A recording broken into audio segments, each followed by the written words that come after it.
let us know what was the most meaningful thing that Heupel was asked and had to respond to.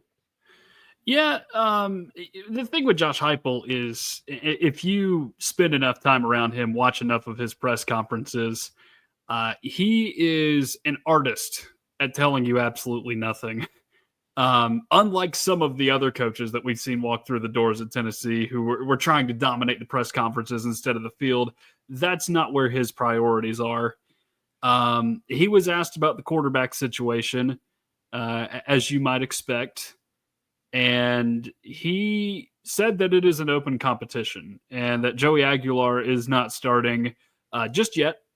He's going to have to battle through Jake Merklinger and George McIntyre, which is not surprising knowing Josh Heupel. I personally think it's fairly well decided at this point, but things could work themselves out in the first game to where, say, Merklinger overtakes Joey Aguilar. So obviously that's a pretty dominant topic of conversation with Tennessee football right now, just given everything that happened in the spring.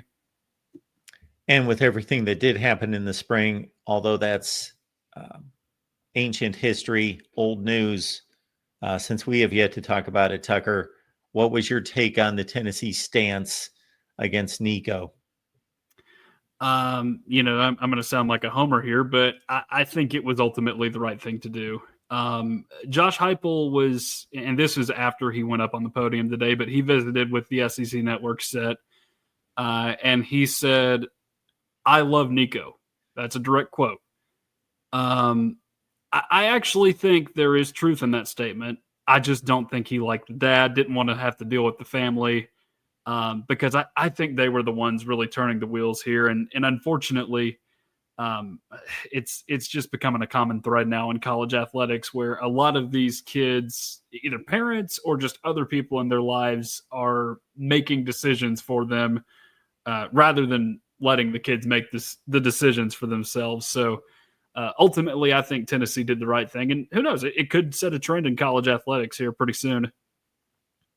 I'm sure once this, what turned out to be the first ever NIL trade was made of sorts, that Tennessee fans were running to App State highlights on YouTube to check out Joey Aguilar. So once you were able to dive in yourself, what did you see there, and where do you think are the comparisons between the two?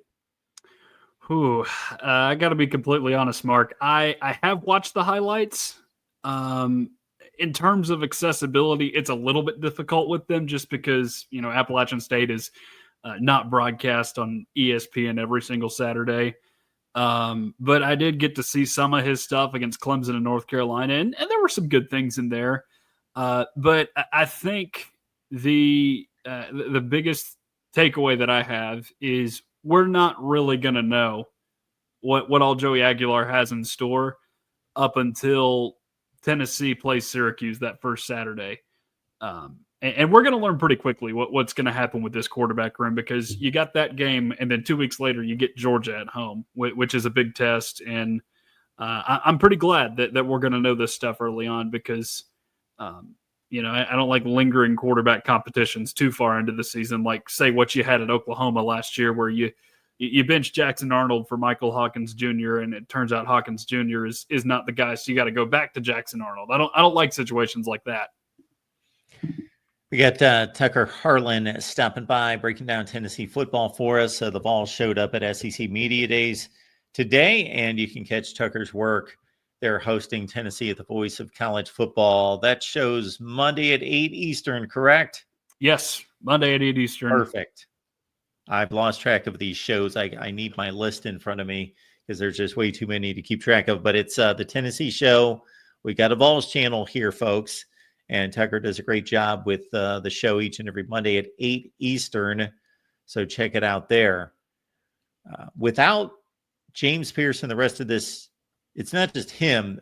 This was one of the better defensive fronts in college football. They lost quite a bit. I think 3 NFL draft selections. Dylan Sampson at running back, the all-time leading rusher in the program. Or for at least one season. I forget what the deal was. Yeah, it's one season. Single season rushing leader. Yeah. I always was impressed with Squirrel White. They lose him.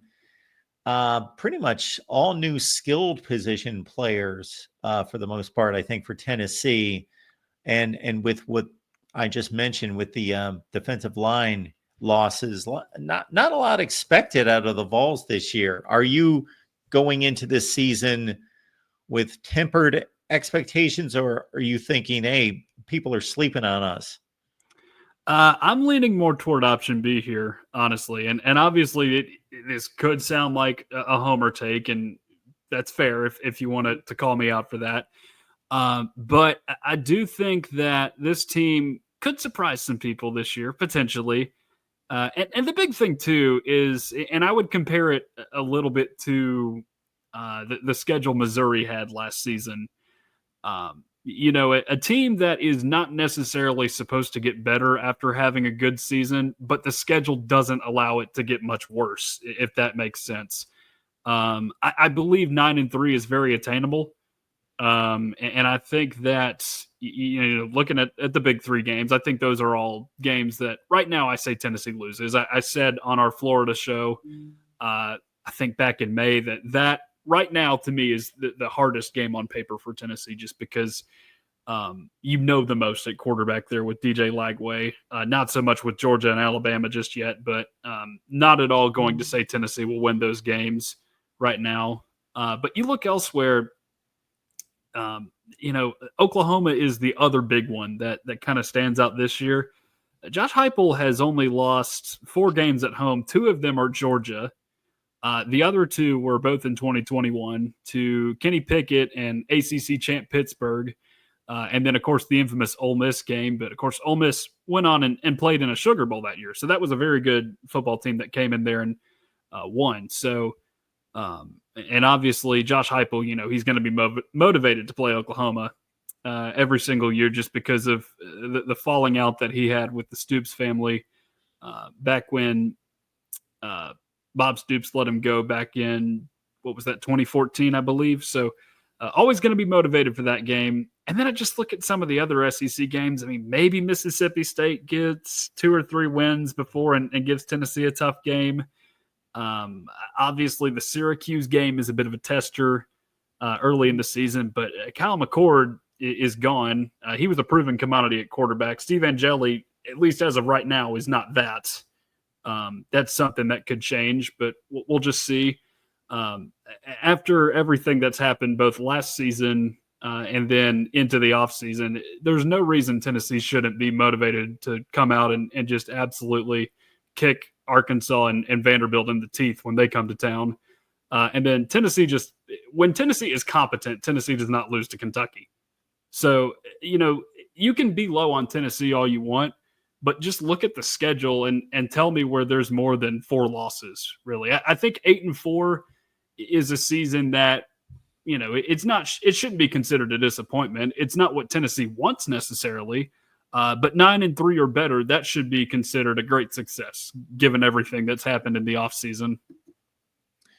We appreciate Tucker stopping by to break down the Vols for us. Again, you can catch Tucker's work at Vols Wire, and then also here at the Voice of College Football, the Monday show on the Tennessee Channel, 8 Eastern time. Tucker, good to see you, and drop by anytime, talk some Tennessee football with us. And again, it's a week 1 showdown in Atlanta against the Cuse. All right, Tucker. Thank you for having me on, Mark. Thank you. All right.